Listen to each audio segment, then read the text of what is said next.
우리 이 시간 하나님의 말씀 우리 같이 읽도록 할게요.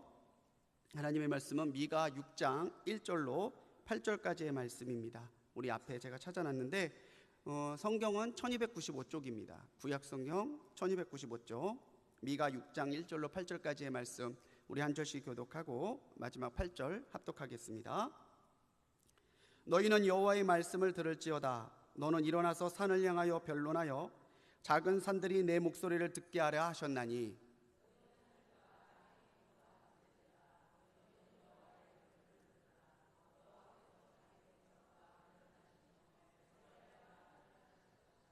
이르시기를 내 백성아 내가 무엇을 내게 행하였으며 무슨 일로 너를 괴롭게 하였느냐 너는 내게 증언하라.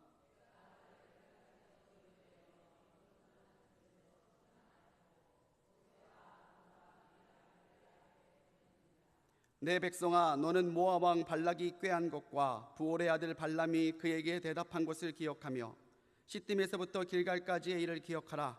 그리하면 나 여호와가 공의롭게 행한 일을 알리라 하실 것이니라.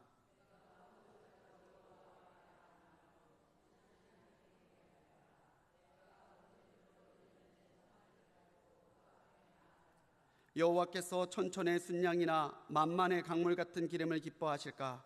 내 허물을 위하여 내 맏아들을 내 영혼으로 죄로 말미암아 내 몸에 열매를 드릴까? 사람아 주께서 선한 것이 무엇임을 내게 보이셨나니 여호와께서 내게 구하시는 것은 오직 정의를 행하며 인자를 사랑하며 겸손하게 내 하나님과 함께 행하는 것이 아니냐. 아멘. 우리 옆에 있는 분들과 인사하실까요? 말씀으로 은혜 나눕시다. 우리 같이 인사하겠습니다. 말씀으로 은혜 받읍시다.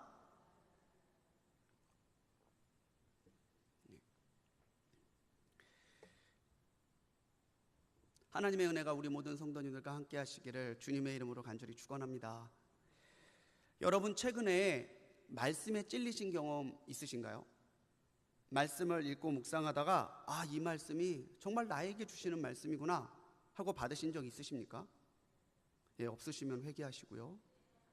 있으시면 그 말씀을 좀 잘 묵상해 보시면 좋을 것 같아요. 하나님의 말씀을 대할 때에 우리의 영혼이 감동되지 않고 우리의 시선이 세상에서 하나님께로 돌아오지 않는다면 잠시 성경을 덮으십시오. 그리고 번잡해 있고 분주한 나의 의식과 나의 마음을 하나님 앞에 정돈하고 하나님께 기도하셔요. 하나님, 말씀 가운데 내게 주시는 음성을 듣게 하옵소서. 그리고 나서 말씀을 다시 대하고 그 말씀에 깊이 귀 기울여서 하나님의 뜻을 찾아야 된다고 하는 것이죠. 오늘도 우리는 이 시간 하나님의 말씀 앞에 서 있습니다. 오늘은 미가서의 말씀을 나누려고 해요. 선지자 미가는 이름이 이렇게 짧게 축약한 이름이에요. 미가의 원래 이름은 미가예후입니다. 미가예후의 이 이름을 짧게 하면 미가가 되는데요. 이 미가의 뜻은 여호와 같은 자가 누구인가 라는 뜻입니다. 여호와 같은 이가 또 누가 있나? 여호와 같은 자가 또 누가 있는가? 이게 미가의 뜻이라는 거죠.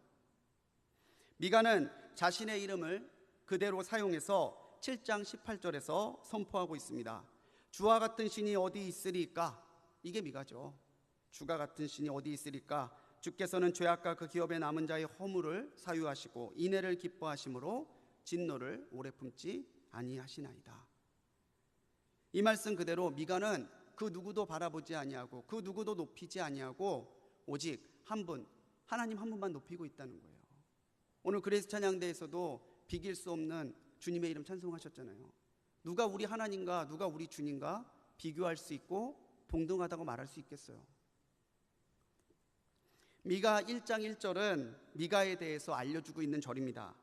미가는요 남왕국 유다의 선지자고요. 유다 왕 요담에서부터 아하스 히스기야 시대까지 약 63년 동안 하나님의 말씀을 전했던 선지자입니다. 이 미가가 활동하던 시기에 같이 활동하던 대표적인 선지자는요 이사야 선지자예요. 이사야 선지자가 활동할 때 미가 선지자도 같이 남왕국 유다에서 예언했다는 거죠.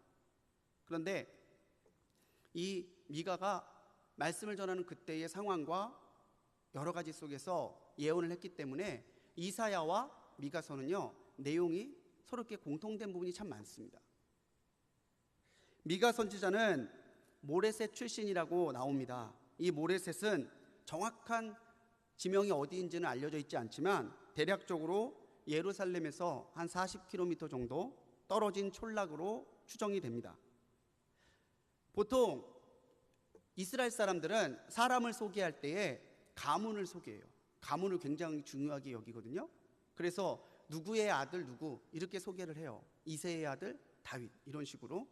그런데 미가 선지자에 보면 누구의 아들이라고 하는 수식어가 없어요. 그것을 본다면은 미가는 유다의 평민이고 시골에 거주했던 사람으로 보입니다. 그렇기 때문에 미가는 그 시대에 지배층들에 의해서 자행되었던 억압과 착취를 누구보다도 절감하며 지냈던 사람이에요. 착취를 미가도 받았을 수도 있어요. 억압을 미가도 받았을 수도 있어요. 직접적으로 받지 않았다 하더라도 같은 평민들이 지배층들에게 당하고 있는 모습, 그들이 하나님 앞에 우상 숭배하면서 사회적으로 범죄하고 있는 모습들을 옆에서 많이 봤을 거란 얘기예요. 그렇기 때문에 이 미가의 예언은요 굉장히 현실적이고 또 매우 강경한 어조로 구성되어 있습니다. 미가는 긴 예언서를 쓰지 않았죠. 이사야 선지서에 비하면 양이 많지 않습니다. 하지만 예레미야 선지자도 26장 18절로 19절에 미가의 예언을 인용하고 있고요.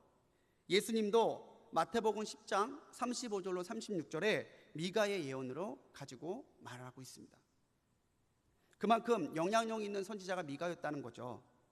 이사야가 왕궁에까지 출입하던 유명한 선지자였던 것을 생각해 본다면 미가 선지자가 평민으로 또 그 시대에는 주류가 아니었을지 모르겠지만 미가가 남긴 예언은 그 후세의 사람들에게까지 많은 은혜와 영향력을 끼치고 있었다는 거예요.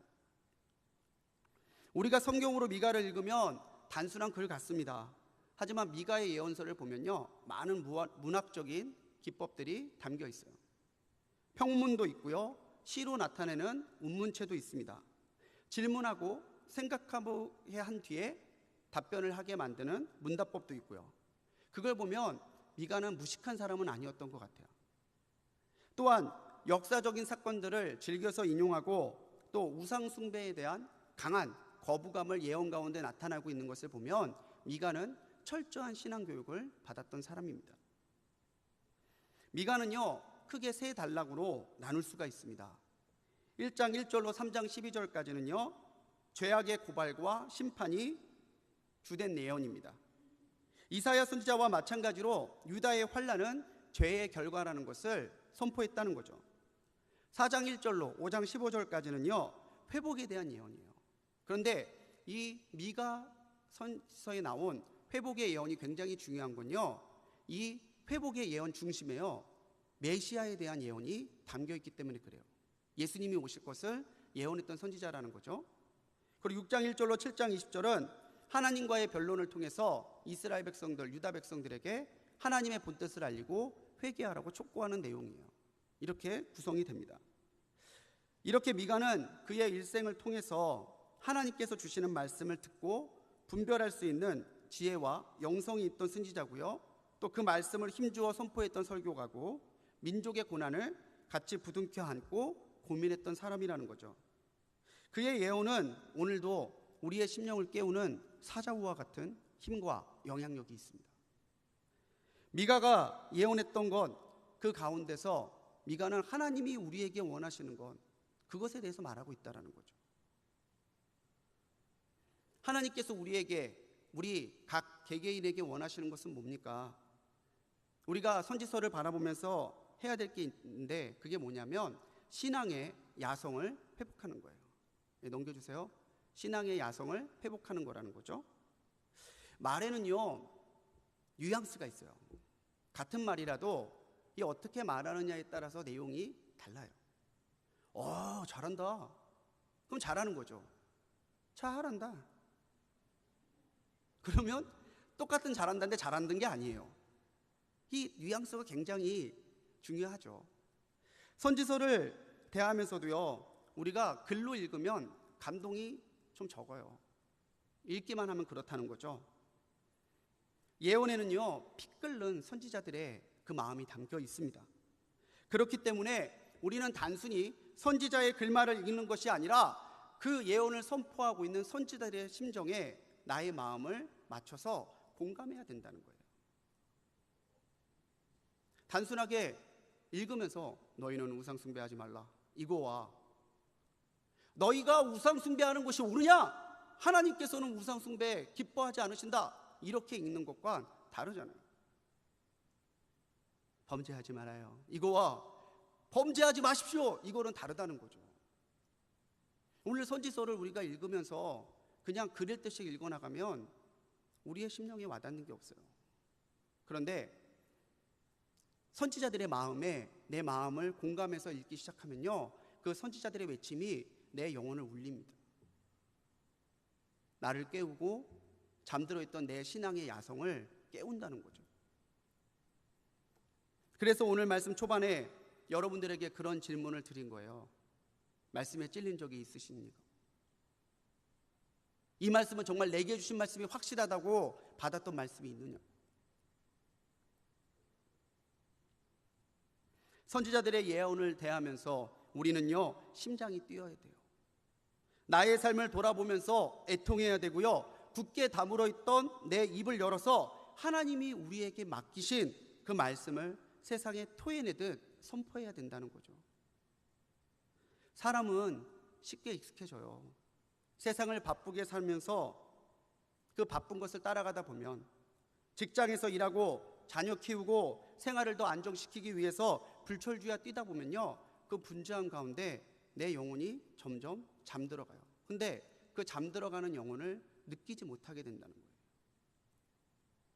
하나님과의 시간이 없어지고 자신의 영혼을 성찰할 시간이 점점 줄어듭니다. 처음에 구원의 확신을 받고 예수님을 믿었던 뜨거움이 시간이 지나면서 식기 쉽고요, 시간이 지나면서 교회를 다니면서도 감격이 없고 예배하면서도 변화가 없는, 어제와 오늘이 같고 오늘과 내일이 같을 그런 삶을 살기 쉽다라는 거죠. 그렇게 무뎌지는 우리의 신앙과 삶을 깨우는 알람 시계와 같은 것이 바로 성경이고, 특히 오늘 우리가 대하고 있는 선지서의 말씀이라는 거예요. 미가서 1장 2절의 말씀입니다. 우리 같이 읽어볼게요. 시작. 백성들아, 너희는 다 들을지어다. 땅과 거기에 있는 모든 것들아, 자세히 들을지어다. 주 여호와께서 너희에게 대하여 증언하시되 곧 주께서 성전에서 그리하실 것이니라. 아멘. 우리의 입술에서 이런 말이 나와야 된다는 거죠. 들으라. 하나님의 말씀에 관심 없는 세대에, 하나님의 말씀에 무지한 세대에 하나님의 말씀을 알고 읽고 믿는 우리들이 들으라고 말할 수 있어야 된다는 거예요. 예언의 예가 맡길 예라는 거 우리 김동욱 목사님이 첫 시간에 얘기하셨잖아요. 우리는 하나님의 말씀을 맡은 사람들이에요. 하나님이 우리를 자녀 삼으시고 그리스도인이 되게 하셨다는 것은 이제 하나님께서 우리에게 복음의 말씀을 전하라는 사명을 주셨다는 말과 같은 의미입니다. 그런데 침묵하는 그리스도인이라뇨, 증거하지 않는 그리스도인이라뇨, 이게 말이 앞뒤가 안 맞는 거예요. 그야말로 어불성설이에요. 미가는 북왕국 이스라엘이 우상을 숭배하고 사회적으로 범죄를 저지르고 가난한 일을 억압하다가 멸망하는 것을 봤어요. 아, 진짜 하나님 무섭구나.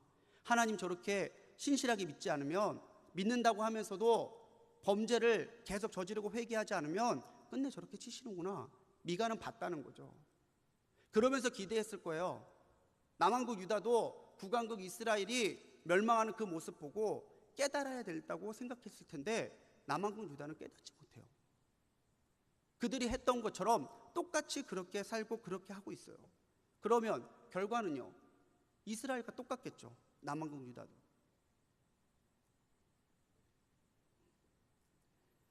이 모습을 보고 미가는 1장 5절에서 이는 다 야곱의 허물로 말미암아 이스라엘 족속의 죄로 말미암음이로다, 그렇게 꾸짖고 있습니다. 너희가 왜 어려운 줄 알아? 운이 나빠서? 아니야. 너희가 어려운 것은 하나님의 말씀을 듣지 아니하고 하나님의 마음을 기쁘게 하지 않았기 때문이야. 그렇게 이야기하고 있다는 거예요. 죄와 타협하지 않고 하나님의 말씀을 선포함으로 받아들여야 될 고난에도 굴하지 않고 꿋꿋하게 하나님의 말씀을 선포합니다. 예나 지금이나 선지자들은요, 고생이 심해요. 사람들이 안 좋아하거든요. 말씀에 찔리는 게 아니라 말씀에 위로받고 싶어하고, 말씀에 변화되길 원하는 게 아니라 말씀이 내 상황에 맞춰서 변화되길 원하거든요. 그러니까 선지자들의 말이 달갑지 않아요. 하지만 선지자들은 꿋꿋하게 하나님의 맡기신 말씀을 선포합니다. 이것이 선지자들의 야성이라는 거죠. 내가 조금 손해보더라도, 내가 조금 힘들고 어렵더라도 하나님 앞에 침묵할 수 없어서 하나님이 주신 말씀을 선포하는 사람들, 그 야성의 사람들이 선지자들이에요. 이전은 지금 우리 교회들을 보면 예전보다 풍요로워졌죠. 교회의 건물도 굳게 서 있고요, 성도들도 많아졌어요. 그런데 교회는 점점 세상 가운데서 영향력을 잃어가고 있습니다. 이제 우리에게 필요한 건요, 그런 물질이나 조건들이 아닙니다. 신앙의 야성을 회복하고 자기가 있는 곳에서 하나님의 말씀을 선포하는 선지자들과 같은 2세대 성도들의 야성입니다. 그리고 세상의 윤리와 도덕을 뛰어넘는 2세대 성도들의 정결함이라는 거예요. 바로 여기에 앉아있는 우리들이 말입니다.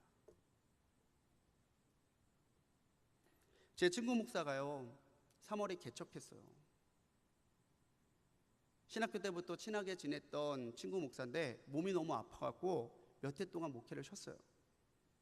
근데 하나님께서 건강을 회복시켜 주셨는데, 건강을 회복시켜 주시면서 감동을 주셨대요. 개척하라고. 수중에 돈도 하나도 없어요. 병 치료하느라고 돈을 다 써서 모은 돈도 없는데 개척하래요. 그때부터 기도하다가 하나님이 열어주시는 길을 따라서 3월에 개척했어요. 원로 장로님 2분, 그다음에 원로 장로님 부부 2분, 여집사님 2분, 아이들 몇 명, 그렇게 개척한 거죠.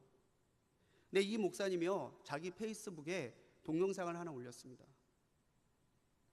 아침 7시부터 8시까지 학생들 학교 가고 회사 출근하는 그때에 전철역으로 가는 다리 하나에 달랑 기타 하나 들고 그 자리에서 찬양하기 시작한 거예요. 어떤 사람들은 무관심하게 지나가기도 하고요, 눈살을 찌푸리기도 한대요.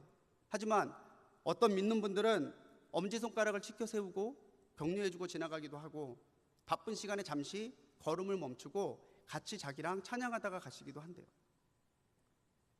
그 목사님이 자기의 페이스북에 이렇게 글을 썼더라고요. 거리의 사람들을 성도 삼아 찬양으로 설교합니다. 예, 영상 보여주세요.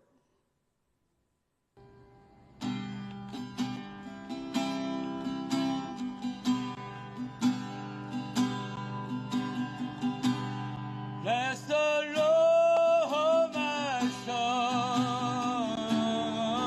my soul. Worship His holy name. Sing like never before. Oh, my soul, I worship Your holy name. 다들 무슨 내용의 찬양인지 아시죠? 예? 우리 이 정도 영어 찬양은 늘 하잖아요. 아이들 학교 보내고 회사 출근해서 영어 찬양 한두 곡은 하잖아요. 예, 다들 아실 거예요. 한번 같이 따라 불러볼까 했는데 시간이 너무 많이 지날 것 같아서 어떠신가요? 이 영상 보시면 생각이 다를 수 있습니다. 또 이 방법에 동의하지 않으실 수도 있어요. 근데 중요한 것은 누군가는 복음을 전해야 되고요, 누군가는 찬송해야 된다는 거예요. 친구 목사님이 찍지는 못하셨는데 자기가 저 자리에 나가서 처음 불렀던 찬송에 대해서 얘기해 주시더라고요. 그 찬송의 얘기를 들려주셨는데, 이 미가서로 묵상하는데 그 찬양이 내내 가슴을 울리는 거예요. 아무도 예배하지 않는 그곳에서 주를 예배하리라. 아무도 찬양하지 않는 그곳에서 나 주를 찬양하리라. 내가 밟는 모든 땅 주를 예배하게 하소서. 더 부르면 울 것 같아요. 찐구 목사님이 전화로 불러주더라고요. 나 이 찬양 했었다고. 야성을 영어로 하면요, 와일드 네이처예요.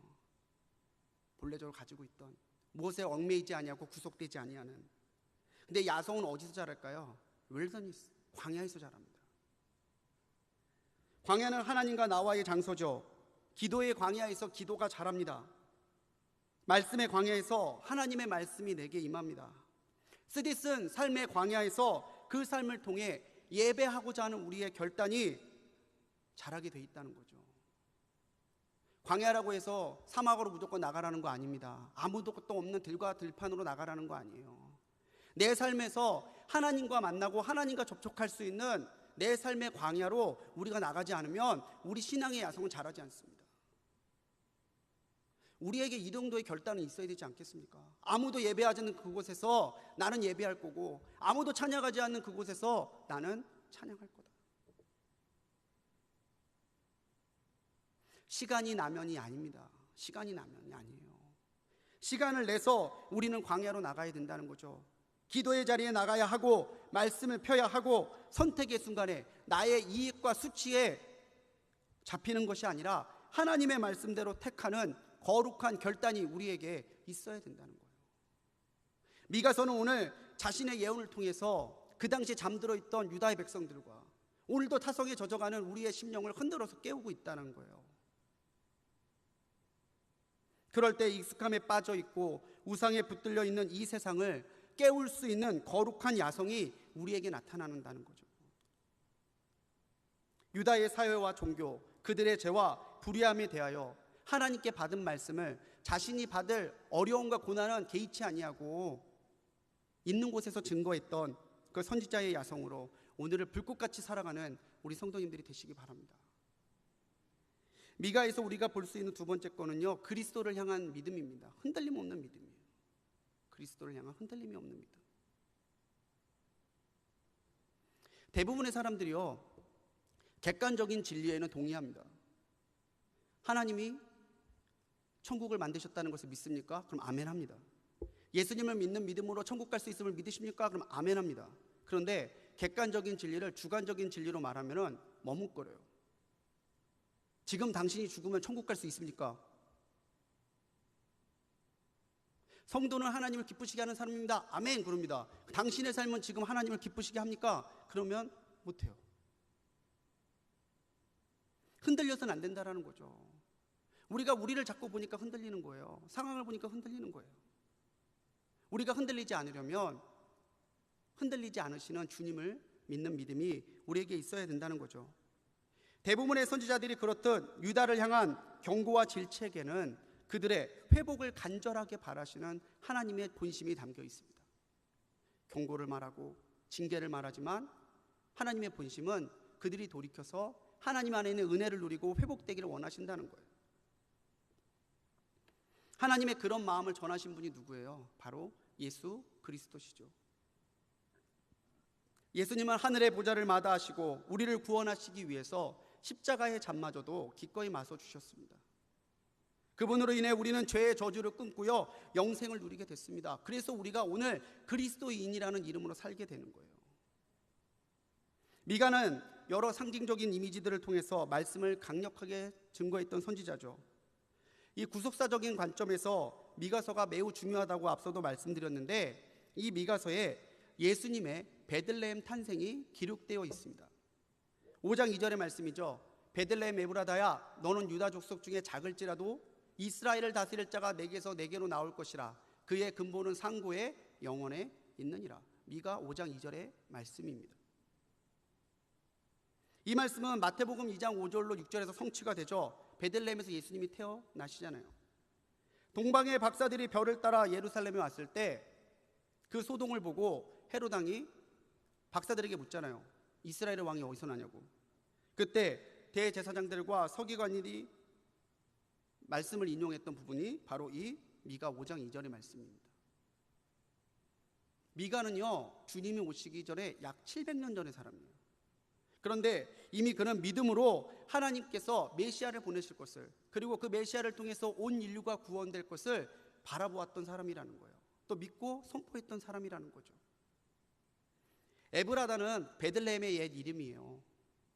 굳이 옛 이름을 언급한 건요, 스불론 지파의 땅에도 베들레헴이 있거든요. 그 베들레헴이 아니라 유다 지파의 땅에 있는 에브라다, 그 베들레헴이라는 거죠. 이 베들레헴에서 다윗 왕이 태어났고요, 이 베들레헴에서 예수님이 태어나셨어요. 베들레헴의 이름 뜻이 무엇인지 아시나요? 역시 우리 불꽃교회 성도님들은 베들레헴과 떡집 바로 나오시네요. 농담으로 배 주위에 살들을 베둘레헴이라고 얘기하기도 하는데, 베들레헴의 본 뜻은 떡집이에요. 떡집. 자, 떡집에는 뭐가 있어야 되죠? 떡집에는 뭐가 있어야 되죠? 떡이 있어야 돼요. 떡이. 떡집에 떡이 없으면 떡집이 아니죠. 예수님께서는 요한복음 6장 51절에서 말씀하시죠. 나는 하늘로부터 내려온 산떡이니 사람이 이 떡을 먹으면 영생하리라.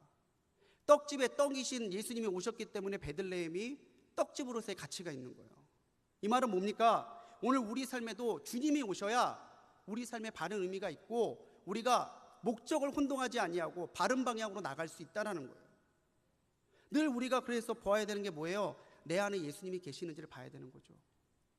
내 안에 흔들림 없이 어떠한 상황에서도 예수 그리스도만이 구세주시고 예수 그리스도만이 구원의 길이라는 것을 믿는 믿음이 있는지를 늘 우리는 따져보고 점검해 봐야 된다는 얘기예요. 1장부터 3장까지 하나님의 준엄한 심판을 부르짖던 미가가 4장에서는 하나님의 회복과 하나님이 이루실 평화를 말해요. 근데 그 평화는 사람에 의해서 이루어지는 것이 아니라 메시아 예수 그리스도를 통해서 하나님께서 이루어 주시는 평화예요. 그 평화를 선포하는 거죠. 4장 말씀에서 미가는 이제 우상 숭배와 사회적인 범죄를 버리고 메시아 예수 그리스도를 통해서 하나님의 말씀으로 나오라고 권면합니다. 5장 2절의 말씀이에요. 같이 읽을게요. 시작. 곧 많은 이방이 가며 이르기를 오라 우리가 여호와의 산에 올라가서 야곱의 하나님의 전에 이르자. 그가 그 도로 우리에게 가르치실 것이라. 우리가 그 길로 행하리라 하리니 이는 율법이 시온에서부터 나올 것이요 여호와의 말씀이 예루살렘에서부터 나올 것입니다. 많이 들어보신 말씀이죠. 찬송도 있잖아요. 오라 우리가. 이 말씀을 모티브로 만들어진 찬양입니다.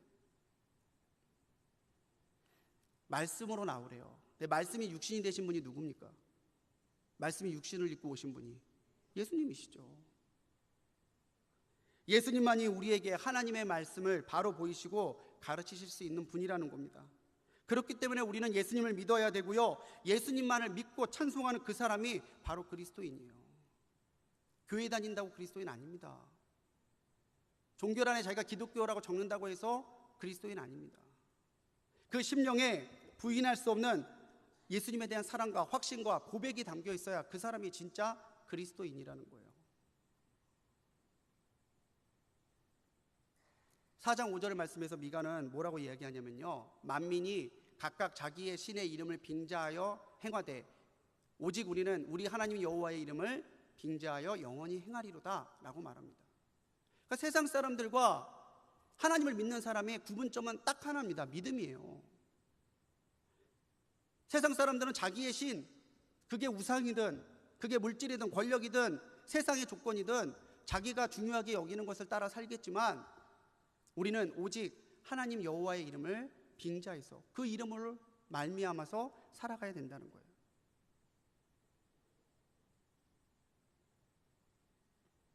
우리는 예수님의 이름을 믿는 믿음으로 살아가는 사람들이에요. 우리의 신앙이 떨어지고 바닥까지 내려가도 결코 포기해서 안 되는 것이 예수님이 구원의 유일한 길이라는 겁니다. 그리고 그거 놓치지 않으면요, 신앙이 조금 약해져도, 확신이 조금 줄어들어도 하나님께서 붙들어 주시고 회복하게 하세요.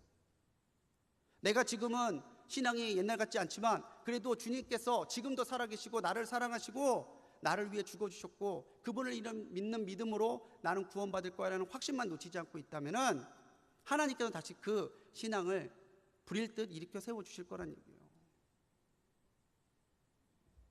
요한복음 1장 12절의 말씀입니다. 영접하는 자, 곧 그 이름을 믿는 자들에게는 하나님의 자녀가 되는 권세를 주셨으니.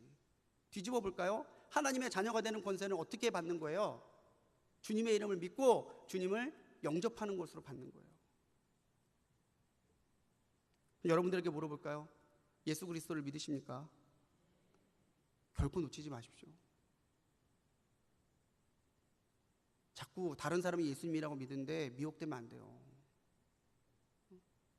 자꾸 다른 예수가 온다고 그러는데 믿으면 안 돼요. 성경이 증언하는 예수 그리스도는 한 분이시잖아요. 4장 10절에서 미가는 여호와께서 너를 원수의 손에서 속량하시고 구원하신다고 말해요. 주님께서는 우리를 구원하시기에 오셨다는 거죠. 5장 6절에서도요. 미가는 그리스도의 구원을 노래하고 있습니다. 같이 읽겠습니다. 시작. 아수르 사람이 우리 땅에 들어와서 우리의 지경을 밟을 때에는 그가 우리를 그에게서 건져내리라. 유다 백성들에게 가장 와닿는 구원은 뭐예요? 아수르 왕의 손에서 건져내는 거죠. 그런데 이것뿐만이 아니라 하나님께서는 예수 그리스도를 믿는 그 사람들을 그 믿음을 통해서 원수의 손에서 건져내시고 구원하시는 분이시라는 거예요. 지금 어려운 가운데 있는 분들 계십니까? 예수 이름을 붙드시기 바랍니다. 주님만이 희망이고 주님만이 소망입니다. 예수 그리스도를 믿을 때에 하나님은 유다를 구원하시고 포로들을 그 땅에 돌아오게 하신 것처럼 우리들을 구원하시고 회복하실 것을 미가는 힘주어 말하고 있는 거죠. 예수님은 승천하시면서 다시 오실 것을 약속하셨어요. 성경의 수많은 예언자들이 예언한 대로 예수님이 오셨죠. 예수님이 오실 거야. 예수님이 오셨잖아요.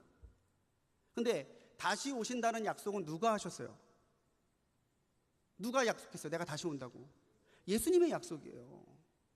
선지자들이 증언한데도 주님께서 그 말씀 지켜서 이루시기 위해 오셨는데 예수님이 자기 입으로 말씀하신 약속을 지키지 않으시겠어요? 예수님이 오신다 그 말씀대로 오셨던 것처럼 예수님은 다시 오신다는 그 약속대로 다시 오세요.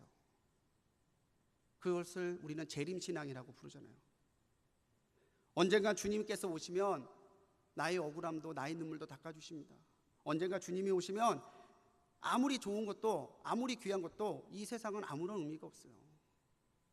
우리의 소망이 땅에 모일 것이 아니라 하늘에 쌓여 있어야 된다는 것은 물질만을 이야기하는 게 아닙니다. 우리의 모든 생각과 우리의 모든 마음이 다 예수 그리스도 한 분께 집중돼서 하늘에 천국에 우리의 소망이 있어야 된다는 거예요.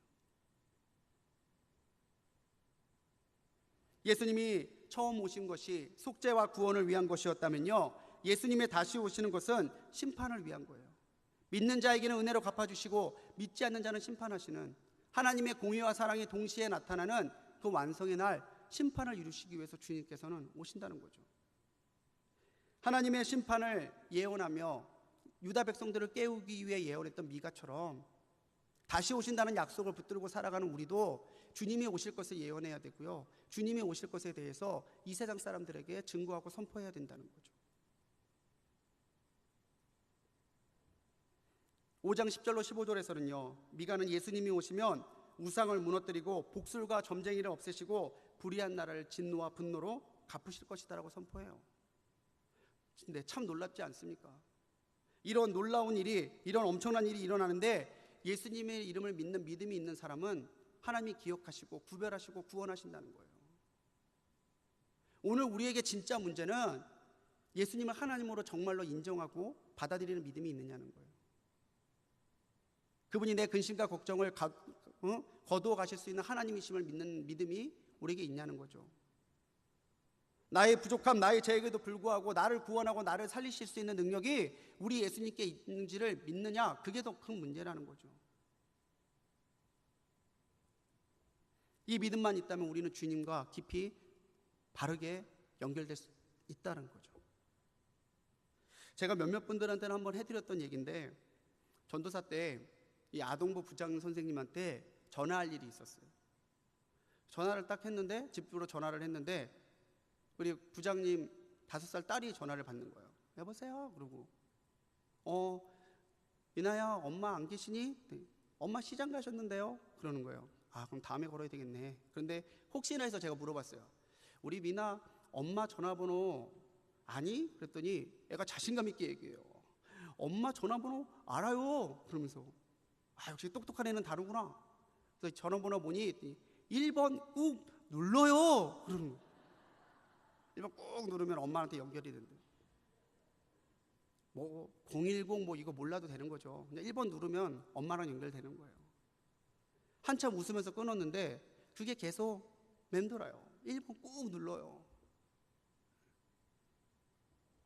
내가 급할 때만, 내가 아쉬울 때만 주님을 찾는 것이 아니라, 예수님이 내 욕심을 이루는 도구가 아니라 본질로서 내가 주님을 정말로 대하고 있는지, 내가 주님과 연결이 돼 있어서 언제라도 내가 그분 앞에 1번 꾹 누르는 마음으로 기도할 때에, 믿음으로 나갈 때에 예수님과 연결되어 있는지 오늘 내 신앙을 점검해 보시기 바랍니다. 오직 예수님만 믿는 믿음으로 구원과 회복을 받고 자녀의 권세로 세상을 변화시켜 나가는 진짜 그리스도인이 되는 우리 성도님들 되시기 바랍니다. 미가 선자를 비롯해서 수많은 선지자들이 예언을 하며 외쳤던 건 뭐냐면요, 자녀다운 삶을 살라는 거예요. 자녀다운 삶. 왜 이사야도, 왜 미가도 그렇게 유다에 대해서 니네 이게 뭐야 이게 뭐야 라고 얘기를 했을까요? 그들이 자녀다운 삶, 선택받은 민족으로서의 삶을 살고 있지 못했거든요. 하나님의 뜻대로 선택받은 이스라엘이 하나님의 뜻대로 살지 않았기 때문입니다. 하나님의 기쁨이 되고 영광 돌려야 될 이스라엘 백성들이 하나님의 근심이 되고 분노가 됐기 때문에 선지자들은 침묵할 수 없었다는 거예요. 7장까지의 모든 얘기들을 다 일일이 복기해 드릴 수는 없지만 여러분 한 장 한 장 읽어보십시오. 어떻게 하나님을 믿는다는 사람들이, 어떻게 선택받은 민족이라고 자부심을 갖는 사람들이 이렇게 살 수 있는지 미가의 선지서를 보면요, 그야말로 통탄을 금할 수가 없어요. 요즘 우리 교회는요, 그야말로 선지서의 향연입니다. 선지서의 향연이에요. 새벽기도 말씀이 뭔지 아시죠? 새벽기도 때 보시는 분이 있는데 본문이 뭔지 모르고 앉아 계시면 안 돼요. 예. 새벽기도 본문은요, 예레미야잖아요. 예레미야고요. 또 주보에 실리고 있는 성경통도 진도는요, 호세아를 지나서 오늘은 요엘이에요. 요엘 말씀이에요. 금요철야, 담임 목사님이 금요철야 때 다니엘서의 말씀 갖고 전하셨죠? 지난주 주일은요, 이사야의 말씀을 갖고 전했잖아요. 그리고 오늘 수요일은 소선지서들의 말씀을 계속 따라가고 있습니다. 그렇게 짜려고 짠 게 아니에요. 새벽기도 우리 계속 해오는 거잖아요. 근데 이 시기에 새벽, 금요, 주일, 수요까지 선지서들의 같은 책은 아니지만 다른 선지자들을 우리는 계속해서 묵상하면서 그 내용을 보고 있다는 거죠. 얼굴들이 새로워하시는 것 같아. 이사야라고? 예, 지난주 이사야입니다. 예. 하나님께서 우리 교회에 선지서들의 말씀을 부어주시는 것이 우연일까요? 저는 아니라고 생각해요. 하나님께서 이 시기에 부쩍 우리 교회에 선지서들의 말씀을 주시는 것은 선지서의 말씀을 통해서 하나님이 우리의 구원 되심을 우리가 확실하게 믿고 세상의 유혹과 이단의 미혹을 분별하고 하나님의 뜻에 합한 삶으로 변화돼서 하나님을 참으로 증거하는 교회가 되기를 원하시기 때문이 아닐까, 저는 그렇게 묵상해 봅니다. 6장 6절로 7절에서는 미가는 외치죠. 내가 무엇을 가지고 여호와 앞에 나아가며 높으신 하나님께 경배할까? 내가 번제물로 1년 된 송아지를 가지고 그 앞에 나갈까? 여호와께서는 천천의 순양이나 만만의 강물 같은 기름을 기뻐하실까? 반어법이에요. 기뻐하신다는 거예요? 안 기뻐하신다는 얘기예요? 재물이 중요한 게 아니다라는 거죠. 우리의 신령과 진정이 담겨 있지 않으면, 우리의 변화된 삶이 담겨 있지 않으면, 우리의 진실한 고백이 담겨 있지 않으면 천천의 순양이나 만만의 기름 같은 거 하나님 기뻐하시지 않는다는 거예요. 하나님이 정말로 원하시는 것, 미가는 8절에서 분명하게 선포하고 있습니다. 우리 8절 같이 읽을게요. 시작.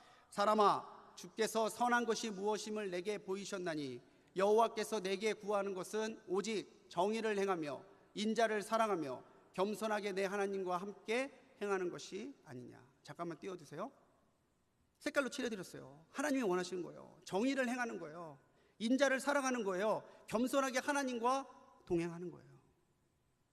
천천의 순양보다, 만만의 기름보다 하나님이 우리에게 더 구하시고 기뻐하시는 것이 그거라는 겁니다. 정의를 구하고 인자를 사랑하고 겸손하게 하나님의 뜻과 동행하는 것. 하나님의 공의를 행하는 것은요, 우리가 도덕적으로도 부족하면 안 되고 더 나아가서 영적으로 정결해야 된다는 뜻입니다. 인자를 사랑한다라고 하는 것은 하나님의 사랑으로 사람을 사랑하라는 것이죠. 다른 이들에게 내가 받은 하나님의 사랑으로 대하고 그들을 도우면서 사람들 사이에 화평을 만들어 가라는 거예요. 다툼을 만들어 가는 것이 아니라. 겸손하게 해야 된대요. 겸손은 하나님이 나의 주인이심을 고백하고 하나님의 은혜를 구하는 겁니다. 겸손은 예수님의 성품이고 성소가 성숙해졌다는 증거예요. 아, 저 성도 진짜 성숙한 성도가 됐구나. 이거는 직분이 말해주는 게 아니라 교회를 다니는 시간이 말해주는 게 아니에요. 오해하지 마십시오. 직분도 교회를 다니는 시간이 무의미하다는 얘기 아니에요. 직분도 중하고요, 교회 다니는 그 시간도 하나님이 분명히 기억하신 바 되셨을 거예요. 그런데 그것보다 성도가 성숙했다는 것을 증명하는 증거는요, 그가 얼마나 겸손하냐예요. 얼마나 겸손하냐, 주님의 겸손의 길을 얼마나 닮아가고 있느냐, 그걸 하나님이 우리에게 원하신다는 거죠. 성도는 구별되게 살아야 된다고 합니다. 어떻게 살아야 구별될 수 있는 삶일까요? 예수님이 사신 것처럼 그렇게 살아가려고 노력하면 됩니다. 예수님의 성품과 사랑을 닮아가면 됩니다. 말이 아니라 삶의 열매로 하나님의 영광을 드러내기 위해서 오늘도 최선을 다해서 살아가면 됩니다. 그러면요, 성령께서 나를 변화시키세요. 영적인 사람으로 변화시키세요. 그 사람을 통해서 하나님의 영광이 드러나도록 하나님의 놀라운 일들을 하나하나 이루어 가신다는 거죠.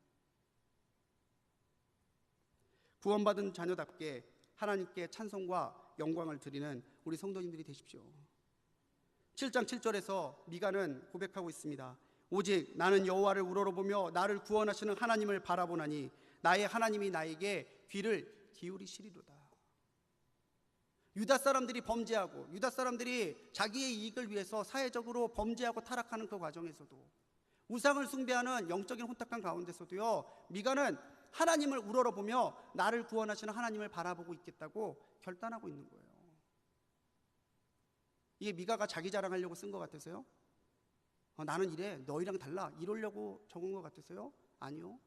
유다 백성들에게 이런 삶을 살아야 된다는 것을 촉구하고 있는 거예요.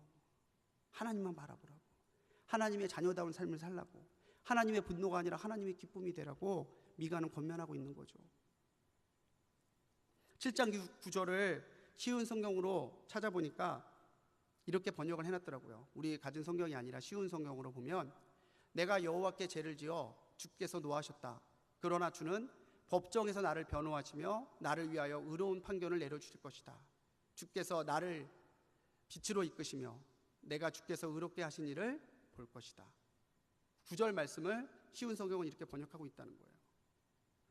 우리는 모두 죄인입니다. 그런데 주님 그리스도께서 나를 변호해 주셨고 의로운 판결로 나를 위해 판결을 내려주실 것을 미가는 바라보고 있잖아요. 그렇게 주님의 인도를 받으면서 빛이신 주님을 따라가는 삶을 살아야 된다고 미가는 말하고 있잖아요. 그럴 때에 주께서 의롭게 하신 일들을 보게 될 거라는 거죠. 우리가 기도하면서 그렇게 기도합니다. 은혜 주옵소서, 응답 주옵소서, 역사하여 주옵소서. 그런데 은혜를 보고 응답을 보고 역사를 보려면요, 빛이신 주님을 따라가야 돼요. 빛의 자녀다운 삶의 행실이 오늘 우리 삶에 나타나야 돼요.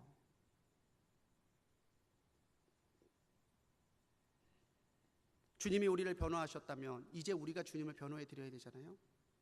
주님이 우리에게 빛을 비춰주셨다면 이제는 우리가 주님의 빛을 발해야 되잖아요. 무엇으로? 자녀다운 믿음과 자녀다운 삶으로 그렇게 살아가야 된다는 거죠. 남미 에콰도르에 있는 아쿠아족에게 복음을 전하다가 29살에 순교한 유명한 선교사 짐 엘리엇이라는 분이 있습니다. 29에 순교하셨어요. 에콰도르에 있는 원주민에게 복음을 전하다가. 그분이 돌아가신 후에 그분이 적었던 이 노트들이 발견됐는데 거기에 적혀있던 글 중에 하나가 이렇게 적혀 있었답니다. 우리는 가만히 앉아서 기적이 일어나길 기대해서는 안 된다. 일어나서 행동하라. 그리하면 주님이 너희와 함께 하실 것이다. 기도와 노고는 예수 그리스도에 대한 신앙을 통하여 무언가를 이루게 된다. 29, 그의 짧은 생애에도 불구하고요, 짐 엘리엇 선교사의 글은 수많은 그리스도인들에게 도전을 주었고요, 그의 삶은 창의 끝이라고 하는 제목의 영화로도 제작이 됐어요. 몇 해 전에 우리 김연아 목사님이 영화 설교로도 보여주셨잖아요. 창의 끝. 이 짐 엘리엇 선교사님의 일갈이에요. 앉아서 기적이 일어나길 기대해서는 안 된대요. 일어나서 행동하래요. 그럼 그 믿음의 행동, 믿음의 실천을 가지고 하나님이 일하시는 것을 보게 될 거라는 거죠. 하나님이 진정으로 우리에게 원하시는 것은 무엇입니까? 하나님이 우리에게 진정으로 원하시는 것은요, 우리가 신앙의 야성을 회복하고 선지자적인 영성과 열정으로 주님의 사랑과 공의를 증거하는 거예요. 결론 부분 띄워주세요. 성도의 야성을 회복하라는 거죠. 오직 하늘로부터 오신 생명의 산떡 예수 그리스도만이 구원의 영생의 기름을 확신하고 힘써 복음을 선포하라는 겁니다. 구원받은 자녀다운 정결함과 거룩한 삶으로 눈에 보이지 않는 하나님을 세상 가운데서 드러내므로 하나님께 영광 돌리는 삶을 살라는 거예요. 이것이 미가가 우리에게 던져주는 선지자적인 외침이고 말씀의 내용입니다. 사랑하는 성도님들, 우리 그렇게 결단해요. 우리 그렇게 증거하고요, 그렇게 우리 주님이 기뻐하신 대로 살아가길 원합니다. 이 시대의 뜨거운 심령과 또 신령한 삶으로 미가처럼 하나님께 붙들린 진짜 성도로 살아가는 우리 불꽃교회, 우리 모든 성도님들 되시기를 주님의 이름으로 간절히 축원합니다.